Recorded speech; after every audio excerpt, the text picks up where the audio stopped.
Recording. Okay, starting now, and it looks good. Okay, ready to go. I can see your pretty face. Let's do this. Tonight, Bill, I knew.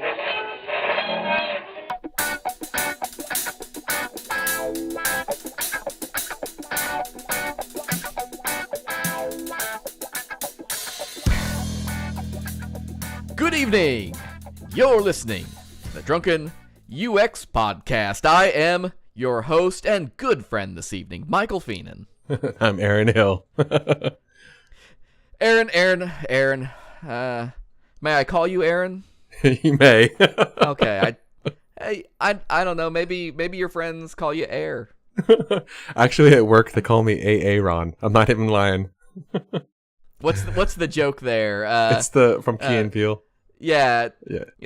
Sit You down, done Aaron. You done messed up, Aaron. You done messed up, Aaron.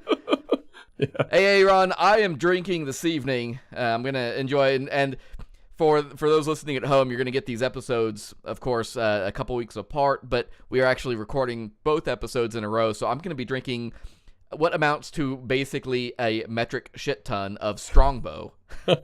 I've already started before we got recording because I have You're an a problem. overachiever. I'm an overachiever. You're committed to this. And so I'm on Strongbow Gold Apple at the moment. I bought one of the cases that's the assorted cherry blossom and orange and a couple apples. They are incredibly enjoyable, actually. I had it a while back and got real fond of it. Not the least because it tastes like it includes the essence of Patrick Stewart. That's a selling point, right? Oh, yeah. No, okay. Absolutely. I've got the Grand Mayan Tequila Mezcal made from agave, ultra aged. This is the real shit right here. Yeah. Fancy tequila, we know. It's the same one from last time, but it's so good. I feel like we are... This evening's Drunken UX and drinking session is going to be very much a bit of a therapy session, I think, for the two of us. Yes. So I apologize in advance for how episode 6 may or may not go after we've gotten a few of these in us. But hey, somebody was telling us that we didn't drink enough on the show already, so this just gives us a chance to really push that envelope and see how big of a mess we can make. Yes. Oh, by the way, you know what? If people want to check us out and interact with us and tell us how much more we should be drinking... Why would they want to do that? I don't know, but if they do, they can check us out on Twitter and Facebook.com/DrunkenUX. I'm really funny on there occasionally. I say things. Hey, my tweets get high impressions. That's all I'm going to say. I haven't given Aaron the keys to the Twitter account yet. I should probably do that so everybody else can hold me accountable to making that happen. I kind of like snarking in the mentions to the tweets that come out in the... it would be weird if I was tweeting, like setting up my own jokes and then hitting them. So I like that you're tweeting them out and then I can snark at them. Oh, yeah. And I have conversations with myself because that's what you do when you have multiple Twitter accounts. So for those of you looking to get into social media, there you go. That's the big trick of the trade. It's not, you don't have to be funny to other people. Just be funny to yourself. Also, Slack. Did we mention Slack? Did you mention Slack? I did not mention. It's drunkenux.com/Slack, right? We have a redirect for the sign up. That will take you straight to our Slack channel. Jump in there. It's a great way. If you noticed our blog, we posted an update to episode 4 that includes some more information on restaurant menus. That's right. That came courtesy of one of our listeners jumping in and sharing some extra information with us. That Jonathan Steffens, yeah. So shout out to him, and if anybody else, you listen to these episodes and new information comes out, whatever the case may be, please let us know, and we will be happy to either correct ourselves or share that and make sure folks have the complete picture. Yeah, thanks to Jonathan for that feedback. That was cool stuff. Oh, yeah. No, I appreciate the hell, and everybody else. We've had several people in and out of the Slack channel and on Twitter. It makes me feel good as a host to hear from people, and they're like, "Oh, we really enjoy the show," and I'm like, "Good, I'm glad somebody besides my mom does." It's like, you have such a sweet radio voice, Michael. Like, I know, but this isn't radio. I can say shit on this. She didn't tell you have a radio face. Speaking of complete pictures, I want to get started. Before we jump into the higher ed topic tonight, I want to take just a few minutes and talk about Salon. Salon hit the news, a week ago, week and a half ago, a couple weeks ago? I don't know, somewhere in there. What'd they do? So Salon, like many news websites, have an ongoing love-hate relationship with ad blockers. And their solution to this idea was to offer a light version. You know, a lot of these websites, they, please whitelist us. Please turn your ad blocker off to view this content. Some Forbes is one, I think, that's notorious. Like, if you've got an ad blocker on, they just basically give you the middle finger. Yeah. And like many people, I don't need them. So, and I get it. I know people got to get paid. You got to get paid. And that just feels like a really bad example of anticipating what your users want, expect, and need from you. Salon's answer to this, man, I have mixed feelings. So they have the do nothing approach. They have the whitelist us approach. They have added a third option, which is send blood. Help you in a way, in a fashion. They want you to commit a core or two of your CPU while you're reading their site to mining bitcoins. Oh my god. I'm face palming right now. You can't see it, but I'm face palming. God, I wish I had I don't want to say I don't have a well-formed opinion on this, because I do. I wish I had a well-formed feeling about it, though. Salon's using a company called Monero that has released a JavaScript framework that websites can use to mine bitcoins. Yep. This has become a big deal because some sites, Salon is a major site. They, have tons of users. They make millions of dollars. They're doing everything right. They're not forcing it on you. They are asking. Okay. They don't. I'll give you They don't tell you up front everything that's going to happen when you click that button, but they do have a page you can go to and get that information from them. Sure. My instinct is that 95% of those users wouldn't understand what that means, if you laid it out in Lego blocks. But a lot of other sites have implemented this stuff without telling users. I have a campfire story for you after this about that. Oh no, please share your campfire story. Okay, so at my previous employer, I'm gonna shame the company that did this because I have proof, and B, I think it's a shitty thing to do. But we were using a third-party social media aggregator called tintup.com, and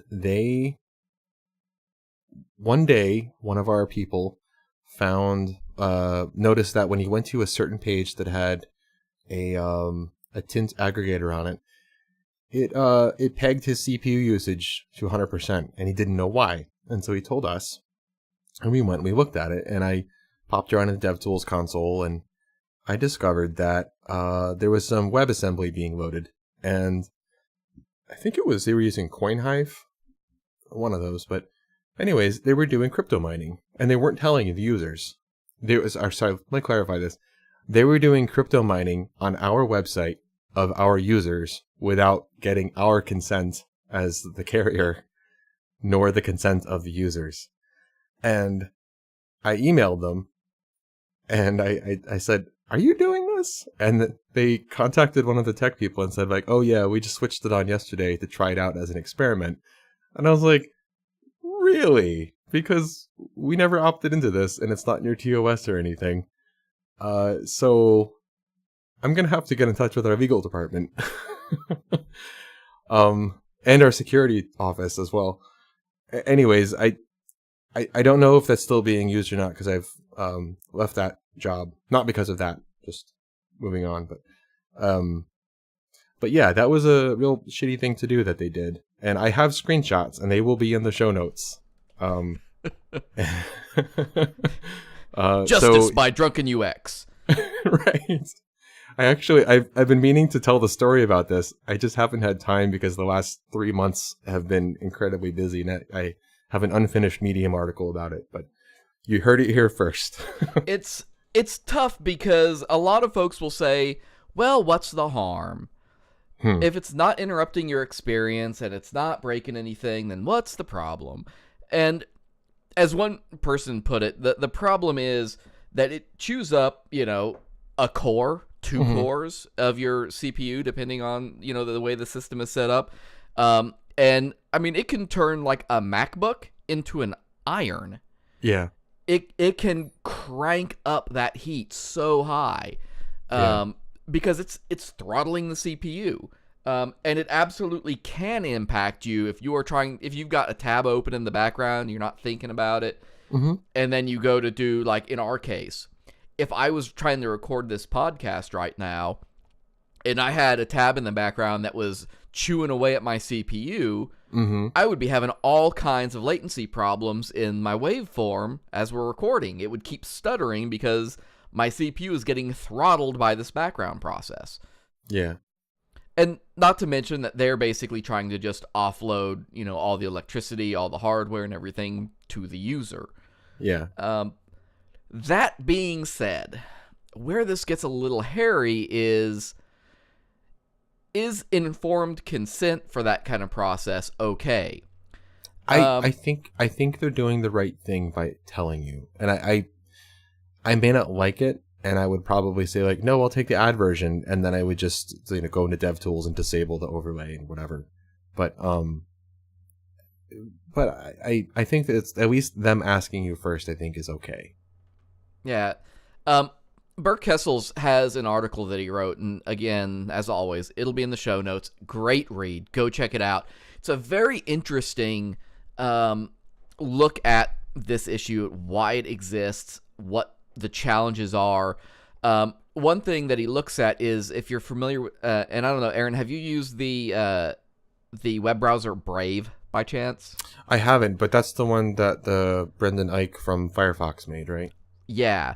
So he made this browser, and part of the idea of Brave is that there is a tool within it that lets you mine cryptocurrency and pay the websites you visit.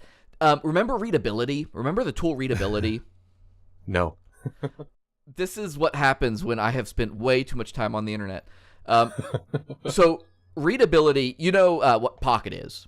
Yeah. Or Instapaper. So readability was a tool just like Pocket or Instapaper or any of these, but it was designed around this idea of being able to say, you know what, I'm going to pay $10 a month, and I'm going to divvy that up amongst all of these places where I'm reading their content from. And so it gave you a way to pay, as a consumer, pay for content that you were getting. And there was no set fees, there was no set level of how much you had to pay. It was just encouraged that you should. And that's very much what the Brave browser is trying to do by using cryptocurrency mining. You can divvy up what you mine amongst the websites you visit as a way of compensating them so they don't have to use ads. So where this all comes around, Burr talks about in his article how the Brave browser came out and said, we aren't allowing this. We are going to block any JavaScript that's doing crypto mining. And I agree with him that seems like the wrong answer, because it prevents us from having this bigger conversation of there is an argument to be made that that's a great way to compensate people who are creating content. And by flat out saying without exception that we're just going to block that, you basically shut down any informed conversation on how to do that right.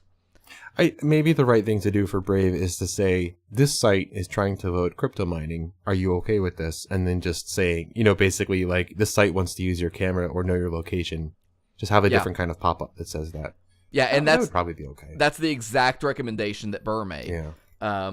Just like, the location API, anything of that nature, make it an informed thing. Let people make their own decision on it.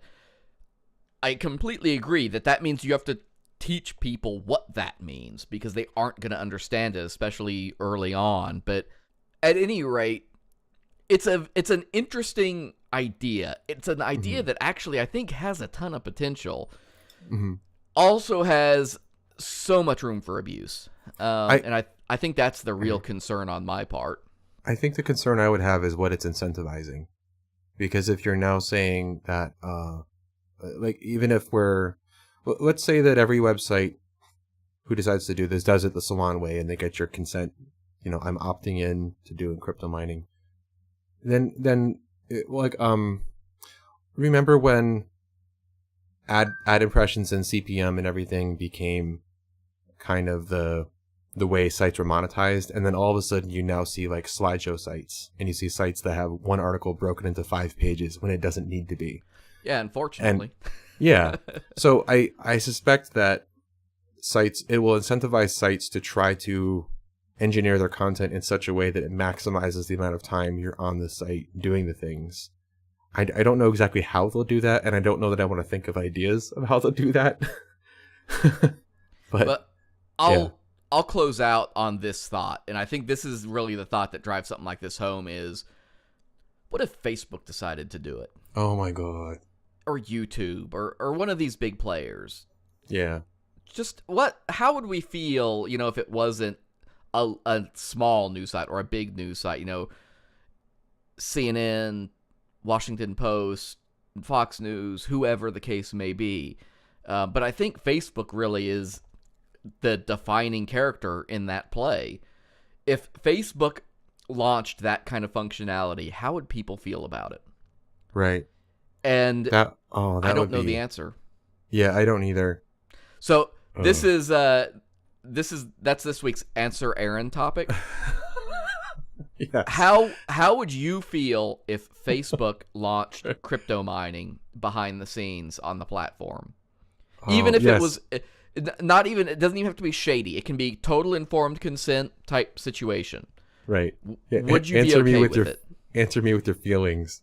Answer with your heart, baby. So we'll leave you with that. Yeah.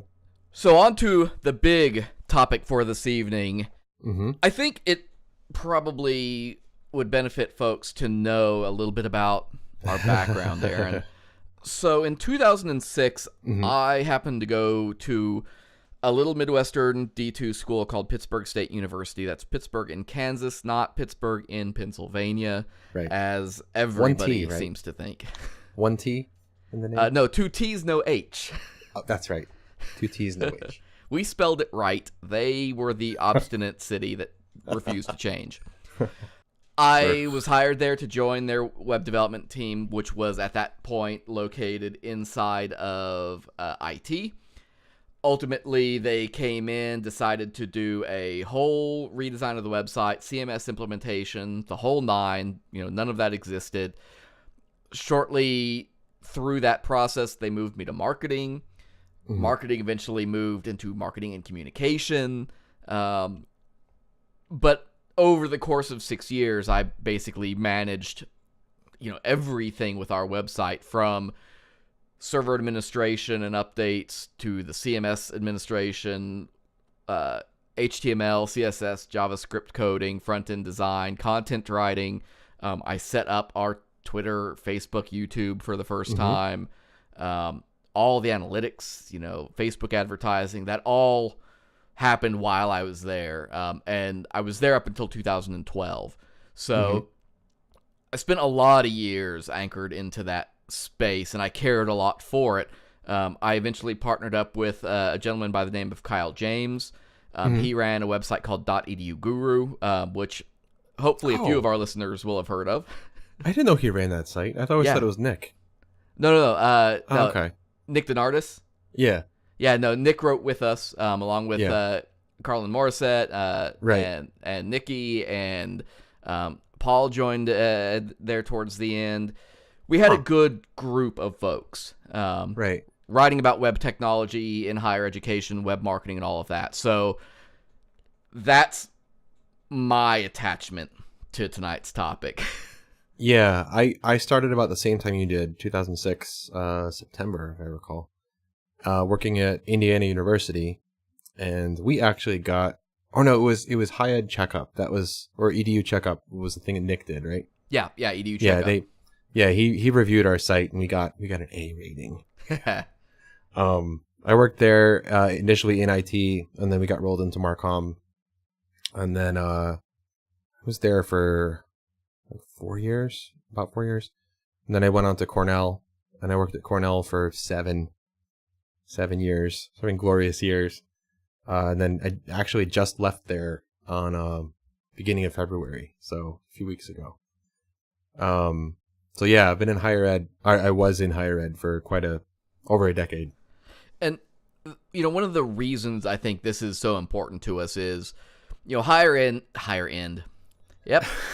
Already had a lot of strongbow. Higher ed gets the short end of the stick a lot of the time in this area because everybody in large organizations in any industry needs web people. Yeah. And when you've got a field like that, you are in competition with all of those other industries. Mm-hmm. And higher ed cannot necessarily afford to pay web people the same as a lot of private industry can. That's true. And they can offer other incentives, and that's what keeps a lot of people around, being able to get get a degree while you're working or send your kids to school or any number of things. A lot of schools, offer more flexible hours or shorter hours in the summer. The insurance benefits are usually great. Some. Well, if the school's big enough. Yeah. But they're also under huge pressure, and whether that's from internal pressure, whether that's from budget forces, it's a incredibly thankless job. Mm-hmm. I mean, I remember nights, 2 a.m. rolls around. I don't have an on-call rotation. I am the on-call rotation. I'm sorry. Somebody tweets us at 8 o'clock at night, and I'm out at dinner. Somebody's got to respond. Guess who gets to take a break? Me. And I refer to myself, but that's across the board. That's the story you hear from everybody. Bear in mind, just for context, this was back in. You would have been doing that back in what, 2008, 2009, maybe. Yeah, 8, 9.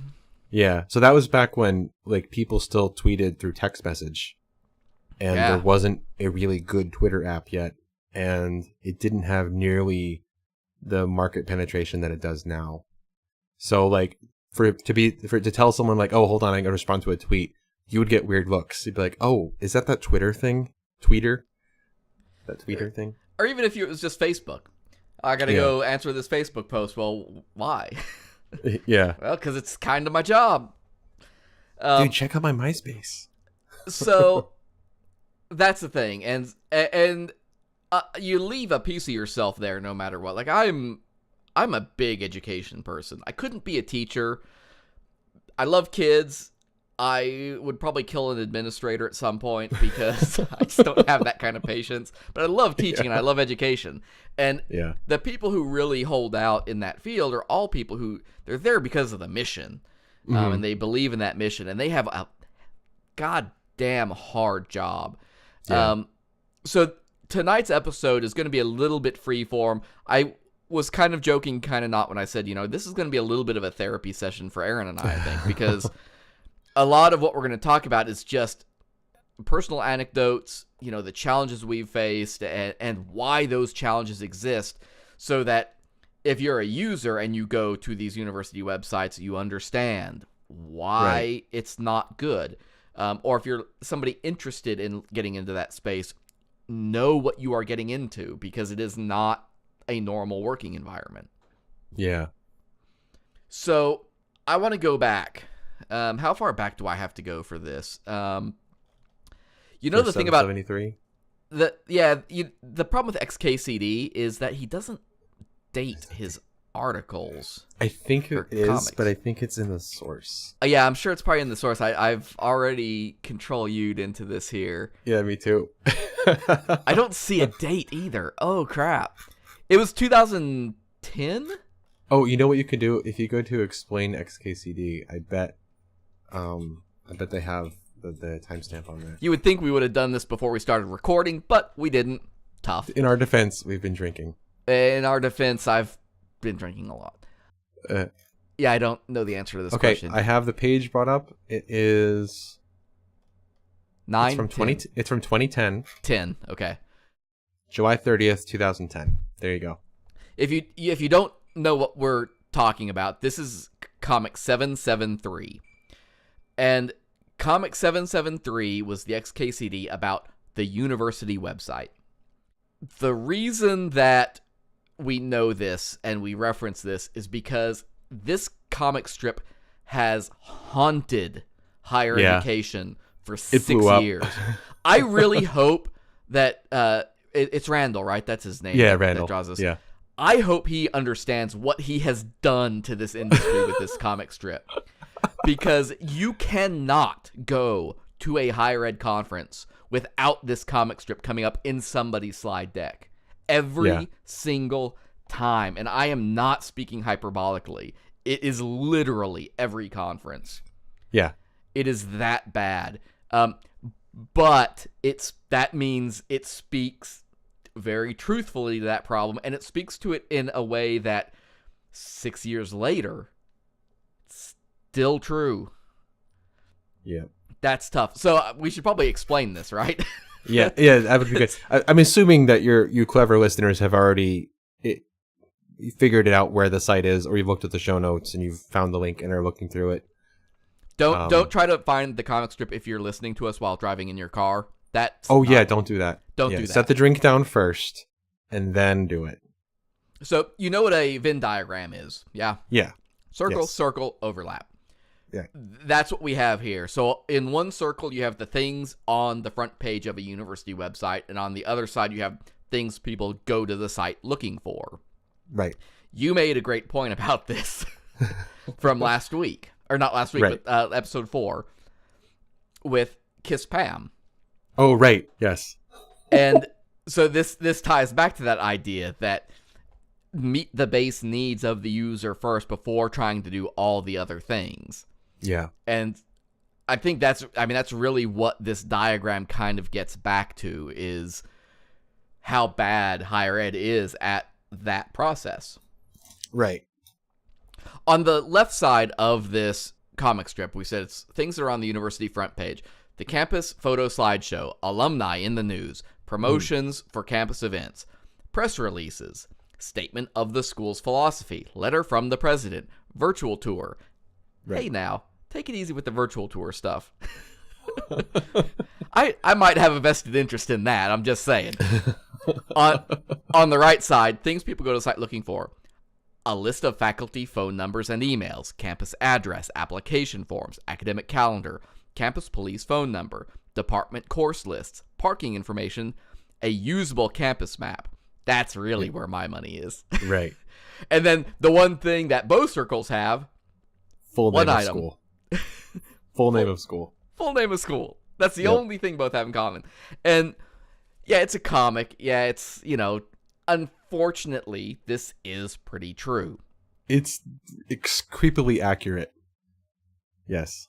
One thing, in my years of working in Marcom as a web professional, the thing that jumps out to me immediately from this is that the right side of the Venn diagram, what the things people go to the site looking for set, those are almost all use cases for prospective and current students. Yep. The things on the left side, those are things that appease faculty, I guess, or like administrators. Like these aren't things that the students are never, or I don't want to say never, but rarely will the students be interested in those things. Right. Students are interested in press releases in exactly one scenario. And I can tell you what that scenario is. I take it back, 2 scenarios, and the other one is horrible, but I will point it out. The main one is, does it involve somebody they know or something they care about? Oh, yeah. They will go see an article about their friend or about, a class they're in or whatever the case may be. That's one case. The other, pretty girls. Yeah, okay. I have data that backed up when we were running different centerpieces. Was it the always showed Girls Under Trees? Girls Under Trees. Girls Under Trees. Hashtag Girls Under Trees. Right. If you put a pretty girl on the centerpiece, people clicked it. They just did. Yeah. You know, and there are all the psychology reasons why that's true. But there you go. Yeah. I don't have to that. Back in, I think this was like 2008, maybe 2009. We had a Girls Under Trees photo taken by our awesome staff photographer. And I mean, legitimately awesome. That's not being sarcastic. And I uploaded it and I labeled the photo 2 girls, 1 tree. Nobody noticed it until I got an intern and he was like editing that page and he just started cracking up. You, sir, are a horrible human being. Yeah. That's the reality of the only time press releases matter to people, though. Yeah. Press releases, and this, we'll follow up with some of this in part 2 of the higher ed episode here. But the reason press releases exist is only for local news, basically, to help support television, newspaper, to give an outlet for that information. And most PR departments on campuses, they have a quota. Yeah. They have to put out an article every 2 days. I completely support the desire and the need for putting press releases on the university website. I think it's the canonical and correct place to put that information, to have an authoritative source that this is the story in the voice of the university, and this is the primary source, and all shares and everything else can be referring back to this place. However, I don't know that the feed for it needs to go on the homepage. I think that putting it in a press or news section and then maybe just having a link to that from the homepage could work. Maybe. But mainly, your drivers are going to be Google indexing it, so people searching for it, and then social media shares. Yeah. That's going to be your inroads for that. And the people who care about that aren't people that are going to give you money. Right. They aren't the people enrolling. They're rarely going to be alumni.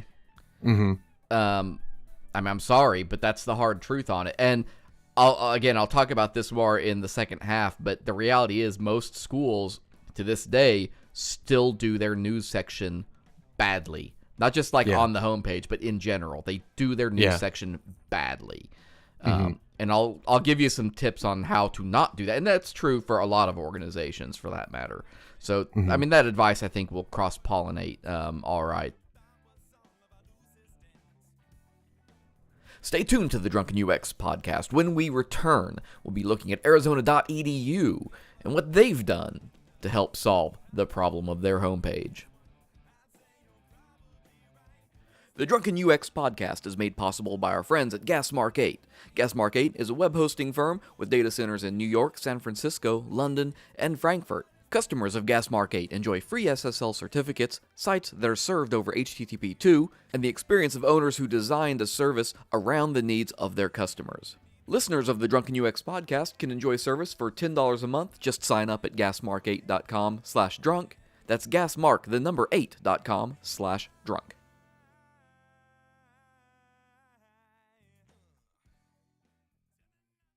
It's one of those things that when you think about who your audience is, and so I don't want to go too far down that road yet, because I do want to bring up, before we get down the rabbit hole a little bit, what Arizona University of is it Arizona? Yeah, it's University of Arizona. Yeah.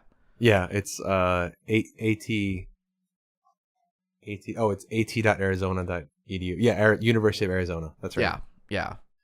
So you know how with with usability or accessibility issues, it's Section 508 compliant. Like you say that this site is Section 508 compliant. Right. So University of Arizona made 773 compliant, which is referring to the article number of the XKCD comic, 773. And on at.at.arizona.edu, they have literally just the things from the right side of the Venn diagram. And it's not pretty. It has what appears to be literally fireworks in the background, like this is 1995. What is that about? I think they just went full troll with it. I don't know. Whatever. But it has an embed of the photo of the image from XKCD, and then it just has a list of the things. And didn't they have a search? Oh, they have a link back to the actual website, which is like your typical higher ed website. Yeah. But I gotta say, it's kind of refreshing to just see this information. I can look at that and I can be like, if I was a student here, I could probably find exactly what I was looking for in about 10 seconds or less. And that's pretty awesome. I don't know. Why do we have to do that, though? That's really the killer on that. You know what I would love to see is analytics from @.arizona.edu, just because I'm just curious if anybody I would really like does to see use that. it. Or if they just... Yes, I would like to see that too. Did they just make it as a goof? I mean, I know they made it as a goof, but does it actually get use because of that? It very well could. It very easily could. Right. And not just from people like us who are kind of gawking at it, like, look what they did, it's so cool. But like from students who attend there who are like, oh, fuck that regular site. Just give me the minimalist one. Yeah. They made it easy to get to. Yeah. @.arizona.edu. How much easier do you want it? Well, I mean, if they just made it arizona.edu, that would be a little easier. I want to give a shout out to Mark, right? Greenfield. Yeah. Right. So Mark Greenfield is a friend of ours. He has worked at is it SUNY Rochester, right? Yeah, I think he's up in Rochester for a long time. Works with Noel Levitz. Does lots of student research. He's been in the web forever. Talks a ton about web governance and leadership and all of those things. Dude is a brilliant mind on all of this, and I've heard him talk. I don't know, Aaron, if you've seen like any of the talks he gives, but he consulted he consulted with us a couple years ago on this issue when we did a information architecture redo. Yeah. He's very knowledgeable. He's good at it, and a very nice fellow too. I had brunch with him, some other guys here in Ithaca one time. He also is a fan of English sports cars, as it turns out, and Our Lady Peace, which are two things we have in common. So those are nice. I've had fun little chats with him about all that. At any rate, we digress. So he wrote this article that is in the show notes from InsideHigherEd.com. It's from August 2010, so it's maybe a week after the XKCD comic went up. And he makes 2 points that I think are they're still very relevant, even though the surface has changed slightly since then, in the 8 years since that was published. So the first point he makes, I'm just going to read this direct quote here. Greenfields also said, prioritizing user needs based on research is not currently conventional wisdom. I think it's growing, he said, but I think people who really practice the principles of user-centered design are still a minority. Since 2010, I think the language of user-centered design, and by that I mean words like usability, UX, even like UI engineering or optimization, those things are words that have entered the vocabulary of leadership, but I don't know that they are prioritized enough. But it's at least something where you can bring it up and they can say, oh, I recognize those words. Yeah. And there can at least be a dialogue. I think that there's still... well, I'll get to the second point and then I'll come back to this. So the second thing he said was that some colleges' homepages are saturated with features, I think this is a direct quote, that do not so much reflect guesses at what visitors need, but what various campus interests want. Greenfield said, homepage politics, quote, different departments and personalities jockeying for position, have a strong influence on what an institution's site ends up looking like. After all, he said, if a president says he wants a letter and a mission statement out front, what web administrator is going to say no? And I think that is still, that's the place where leadership fails with this stuff, is that the desires of the people who want the things on that left side of the Venn diagram are still being over prioritized over what is the more sensible user-centered design approach. And that is something that is still very much alive, both at the places I've worked and also where most of our peers in higher ed have worked. Yeah. It comes back to this idea that there's a brain drain, and it's not just in web, but it's also, in marketing and IT leadership, because it takes, to sit down and have a conversation with a university president or a provost or a, director of advancement or any of, these really high up people that have vested interests in website performance. It takes a leader with a really strong personality to sit down and say, no, you are wrong. Yeah. No, what you want is important, but here's what we're going to do about it. Rather than the stance of capitulation where you end up with the homepages that you see on so many universities. That's, well, and again, this is something that'll come up in the next episode, but when you look at the homepage centerpieces, those are a reflection of that. One reason why carousels, and by God, anybody who knows me or ever wants to talk to me about this topic, I have given talks at conferences on the evil of rotating carousels. The reason carousels exist and have persisted in higher ed is almost entirely because web developers want a way of being able to say, oh yeah, we got your stuff on the homepage. It's there. It's in the carousel. You have to wait 30 seconds to see it. It's a dumping ground that is created out of a need to be able to give up. And that's an awful feeling as a web developer. So there's another thing there too. And I think this is something else that's also happening. And I mean no disrespect to any people in leadership positions who have done this, because I know that being in that position is a very difficult thing. But I think what happens a lot of times is that they will look at what other schools are doing and they will assume that those schools know what they're doing. And so clearly we should emulate what they're doing because they're a successful school. And there's a logical breakdown like that it's kind of almost non sequitur logic, but it's also circular. It's the blind leading the blind. Yeah, because that school, like, who's to say that school didn't also say the same thing emulating another school?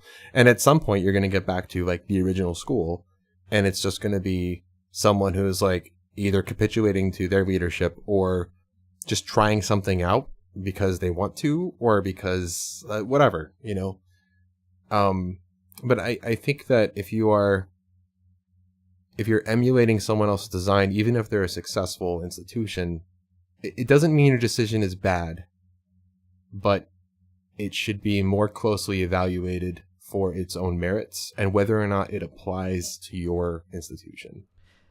The big challenge from where, certainly where I sat and plenty of folks that I've worked with out, at other institutions, or talked to, at events, whatever the case may be, is that, there are sort of two levels of challenge here. You have the fake challenge, rather, of we do stuff to shut people up. We put a link in this menu and we don't want it there, but it made them happy and it didn't cost me anything but a line of code to do it. Yeah. That's a problem. But the real problem is that even when you strip away all of the politics and all of the gamesmanship between departments and needs, there is a real, genuine challenge that circulates around who the audience of your homepage is. And oh, yeah. Traditional knowledge would absolutely tell you it is prospective students, period. Yeah, Without absolutely. prospective students, you have nothing else you need. You don't have alumni. You don't have current students. You don't have faculty. Right. So It's prospective students and also alumni. but we do need lesser. Yeah. We need to, serve those audiences at least in a capacity, because they're all going to funnel through that point. And that makes for a very unique challenge unto itself. But it gets buried and pushed against from these other sort of made-up fights, as it were. Yeah. And so you wonder why the XKCD comic gets made. That's why. Yeah.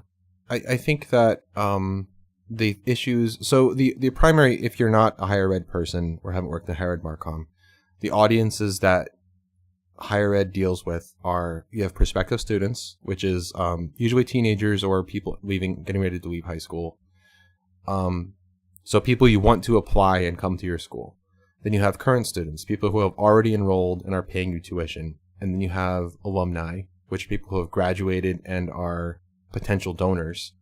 And then you have faculty, and then you have industry people for some schools. I'll add one there. Sometimes the alumni-ish, it can depend.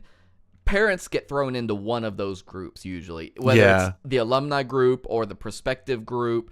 There's usually like a family and friends sort of segment somewhere that branches off admissions, and because parents do a lot of the research for kids in a lot of cases. So that's important. We're throwing out there. Sorry. Continue, please. When I was at Cornell, we did a full information architecture redo a few years ago. And Katie Hoff, I think that was her name, from Cornell Web, whatever, is from the Central Cornell. She did all of these different. She did a lot of great usability research and IA research, and it was awesome. Yeah, I seriously, like, if you ever need that done, anyone, like, she's great. I highly recommend her. She identified different persona. And it was like, there was parents, there was corporate recruiters, there was alumni.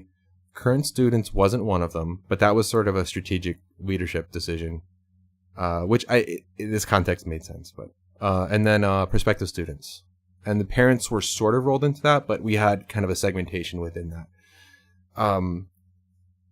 And each one of these different audiences really has almost a completely different set of stories that they want to do with the website.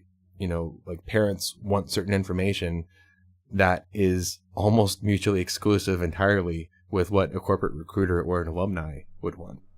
Well, not to mention that a parent, the life cycle of that visitor starts at the prospective student, but almost ends at current student.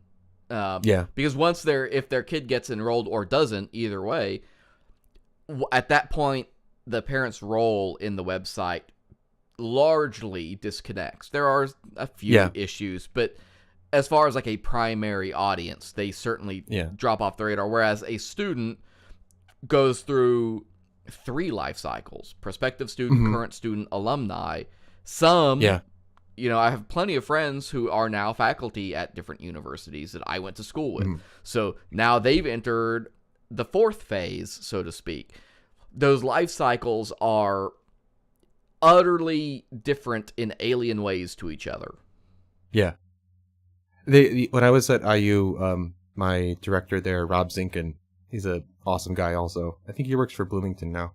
He was really big on life cycle marketing. And that was something where our web team got merged into the Department of External Affairs, and he was our fearless leader.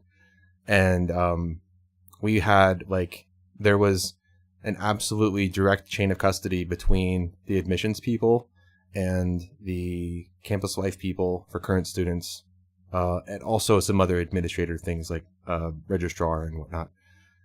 And then our alumni, and then our gift development people. And it was there was a CRM handoff and everything. It was really well streamlined. That's actually really impressive too, because a lot of universities have logistical and legal issues with particularly the current student to alumni handoff, because the alumni office for a lot of schools is separate-ish. Yeah. It's like it's a separate organization that's affiliated, but as a result, the university can't just hand them certain information.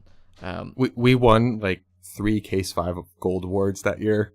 We kicked ass that year. I'm not gonna lie. Show off. Yeah. The life cycle piece of it is incredibly challenging.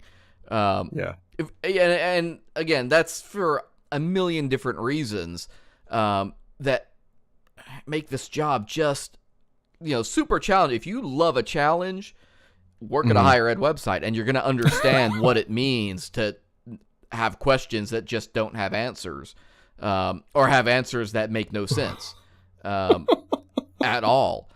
Why can't you have a photo of this player who's happens to be a basketball player, but he's in the background? Because the NCAA rules are stupid. That's why. The homepage politics thing is a real thing. It's everyone. Well, most people, most departments all believe that their content is special and deserves to be on the homepage. And I've found, for those of you who work in higher ed marketing, the approach that I have found is most effective is one that is data-based. So look at your analytics, show people how they're getting to that content. If you have your news at events, for example, are people actually getting to the events through the homepage? If not, then, show them how they are finding it. And that's going to be your biggest ally with that. But get in the appropriate venue, because the art department's do install of some incredibly niche painter, or even like a senior showcase or something like that. That for a lot of schools, especially like a big D1 school, there's not necessarily a good reason that would percolate to the top of interest for people hitting the website. Absolutely would be important to people who are going to the art department's website. Right. And that's where we get into this whole topic of how news and PR becomes a partner with university marketing and helps, that process. But that's, that it comes back to this idea that the homepages are just kind of, every metaphor I think of is wrong in a way. And that, I think, speaks to the volume of this problem. I just thought of one. So you mentioned earlier that Mark was a big fan of what you said, British sports cars, right? Yeah. Okay, so it would be like someone who lives in New York City owning like a Lambo or a Ferrari or like Bugatti or any one of those like super fast sports cars that goes like 0 to 60 in -2 seconds. Like you think about putting your foot on the gas, you're already going 100 miles an hour. But living in New York City, if you've never had the pleasure of being in New York City, listeners, it is basically bumper to bumper traffic 24/7.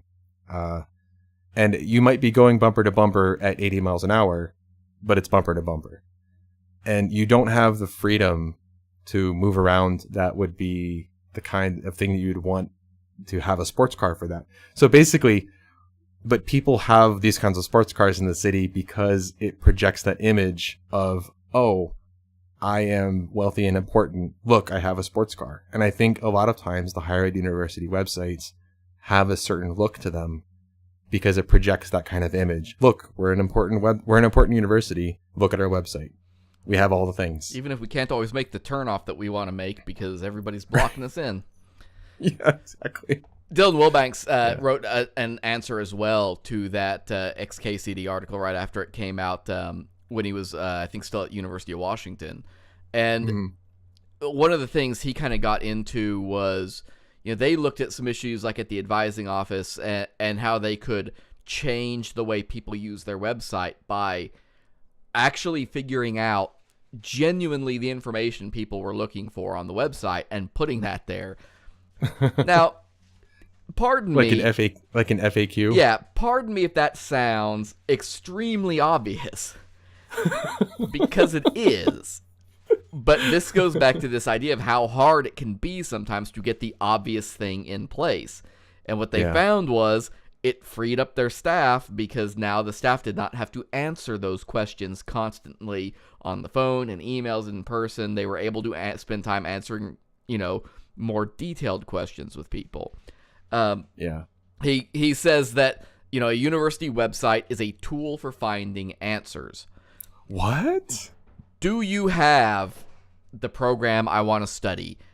Is the course being offered when I need to take it? How do I make a donation to this program? Everybody is coming to your site with a question. What are you doing to help them get the answers to those? If they learn other stuff along that process, awesome. So what you're saying is like absolutely correct. And I think maybe for any listeners that haven't worked in higher ed, they may be thinking like, well, duh. You can spend months trying to get the duh moment across. Yeah. And if you've ever been irritated by a process you've seen on a university website, or you've tried applying to college, or you're in college now and you have these frustrations, we feel you. And a lot of folks like us want very, very badly to help you. And I think, one of the important lessons to take away is if you are in a position as a user to express frustration, you should do that. Yeah. Even if it's minor, because people like us will eat that up. We are not going to take that personally. We're not going to be offended by it. We aren't even going to get frustrated by it. We're going to take that. Seriously. That's ammo. That's like, yeah. We are going to load our weapons with that so that when we sit down with the people who have to make the decisions, we can say, look at all these people complaining. Because here's what happens. Here is one of the takeaways. This is the way decisions get made on a university website. We heard... Hold on. Let me get in character. Wait, I'm the VP of student acquisition. Okay. I don't know if that's a thing or not, but in this case, it is. Why not? Sure. Aaron, we're gonna need you to swap out the calendar on the homepage and put in a link to donate to the athletics website, because I know this might be a problem, but one of our donors who has a kid that's thinking about coming here was complaining that they couldn't find the athletics website right away. So if you could just put that button so that they can donate just straight away. We heard that was a problem, and it's important that we solve that problem. Yes. And if that sounds stupid, it's because it is. And it's not that unrealistic, I'll be honest. No. Everybody, and I'm going to push this to all of our higher ed friends. They're all going to listen to this, I hope. Go to the website and leave a comment about that exact frustration, because it's happened to literally everybody. Every VP, every provost, every important person, or what we call hippos, the highest paid person's opinion, every single one of them has talked to somebody, a person, or heard about somebody who was irritated with something or didn't like something. And that suddenly becomes more important than the 1,000 people that you had in a user study. Because it's personal for the person who's making the decision. Right. Which, if that sounds anything at all like politics, it's because it is. So that's why we say, if you are a user of a higher ed website and you're frustrated, let people know, because they will take that back and be able to say, I heard someone say. It's a terrible way of doing business, but it is kind of that reality. Until that process settles down and finds some degree of normalcy, I don't know what the better answer to that is. And really, if you are, no matter who you are, if you're a parent, a student, alumni, whatever, you can typically find pretty much every higher ed institution has a Twitter feed now. I'd like to point out that when I was at IU East, we were one of the first, not the first, but one of the first to embrace Twitter so wholly. Brag. reach out on Twitter to that university and let them know. They do engage and they do value that the interaction. Yeah. So that is a viable way to get in touch with them. And many of them have like sentiment tracking and stuff like that now. Oh yeah. God knows now those systems are probably doing crypto mining in the background. But hey, whatever works. I want to kind of wrap up a little bit, but I do want to bring one interesting use case back. And here's something. Hold on. I'm gonna, while we're sitting here recording, I need to type in this website. My cat's trying to talk to the microphone too. What are you? Oh, it is awesome. Okay, everybody, stop what you're doing. If you're driving, pull over, get out your phone. If you're at work, stop what you're doing. Tell your boss to go away. I want you to go to otc.edu. Okay, I'm looking now. This is. Whoa. Okay. Oh, I heard about this. Yeah. I heard about this. I wrote an article on OTC about 6 years ago, 5.5 years ago, when they did this redesign. And it's a little bit different now, but it is still very much exactly what it was when I did the recording. I love this. This is amazing. So, assuming that you aren't stopping to pull over to the curb, what Ozark Technical Community College did was they basically turned their homepage into Google. So yeah, Dylan was talking about in his article about how the university's website is a tool for finding answers. And OTC basically said, hold my fucking beer. I can only assume it must be working because here we are 5.5 years later, and they've stuck to this. I hadn't looked at the site recently, just popped into my head. But they have stuck to this layout, and so it must be doing something.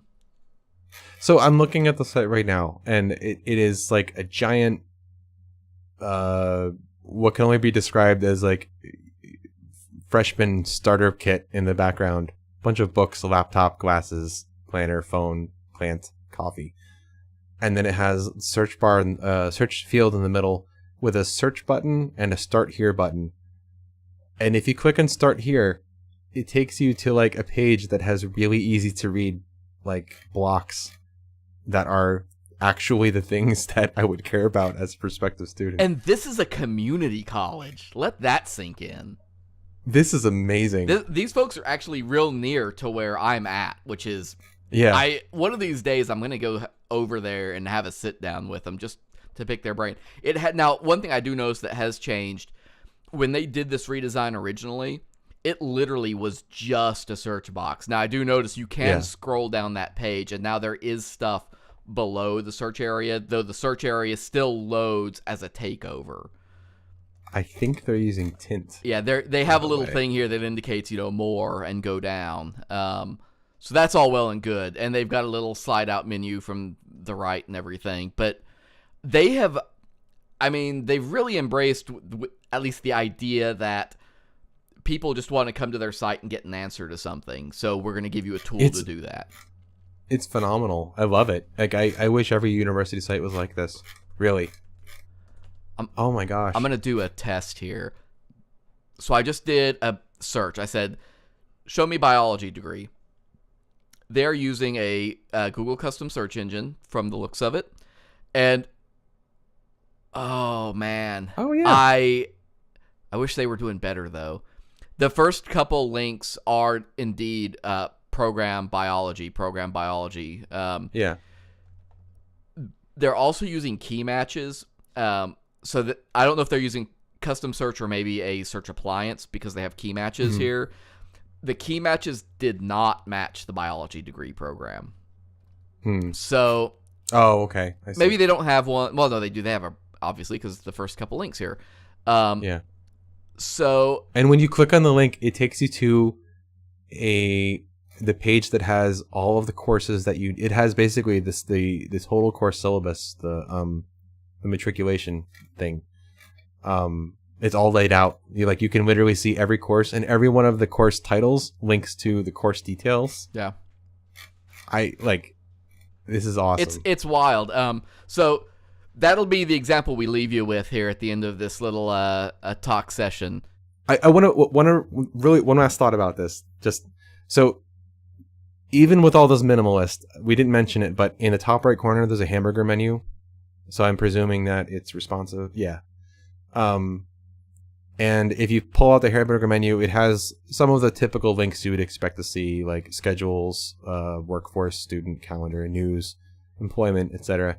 And then if you scroll down, it has the, I don't know what that's called, but it's like the full width pictures and giant text boxes and videos and shit. Yeah. Whatever that is. The Web 3.0. But it has like, it looks like a modern website, and it has all these things that modern websites would have, which I'm sure makes all the hippos happy. But it still has the main centerpiece is that minimalist thing. And I have nothing bad to say about this. This is awesome. So there's your website review for the evening as well. We're just full A+++. full service drinking UX and folks. I'm glad you tuned in this evening. I know this was kind of a weird episode.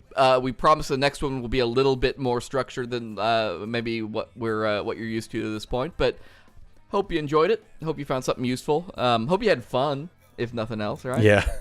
And I think we're gonna take a second, give you some outgoing messaging, and we'll see you around.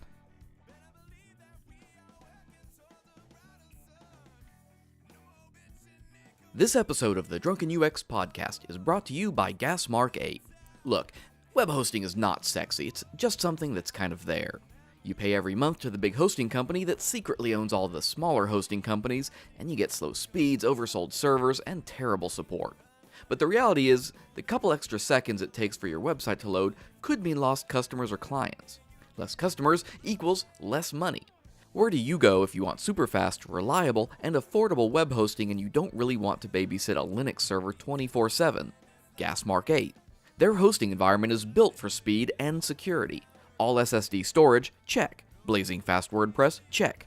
Free SSL certificates for all domains if you don't already have one? Check. Data centers on both US coasts, the UK, and mainland Europe? Yes, yes, yes. GasMark 8 was started by an American, Mike Richwalski, and a Brit, Adam Palin, two higher ed veterans who met at a conference and started a company making WordPress websites. As more clients complained about their web hosting, Mike and Adam thought over a couple of ciders at the pub that there's got to be a better way. So they built one, and now dozens of small businesses, developers, and nonprofits trust GasMark 8 with hosting their websites. If you run a web development or creative agency, GasMark 8 has a great reseller program you can use to upsell their fast and secure hosting to your clients. As a special for listeners of the Drunken UX podcast, GasMark 8 is offering this limited time special. You can get all the features of their super fast platform for just $10 a month. Just go to gasmark8.com/drunk to sign up. That's gasmark8.com/drunk.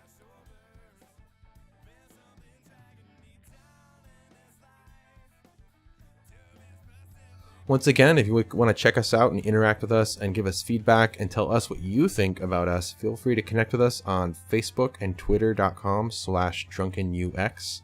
And also hit us up on Slack at drunkenux.com/Slack. Even if you want to make fun of us or tell us we smell funny or tell us we're not drinking enough, because let me tell you something, I am. We're doing our best, guys, damn it. No, seriously though, thanks for listening. We hope you did have fun with this episode. Tune into the next one. We are continuing with part 2 of our higher ed series. We're going to be looking at a selection of very specific challenges, including some stuff on the homepage, news and PR, and also all of the tools that come into play to make a higher ed website work. Thanks again, and we'll see you around. See you next time.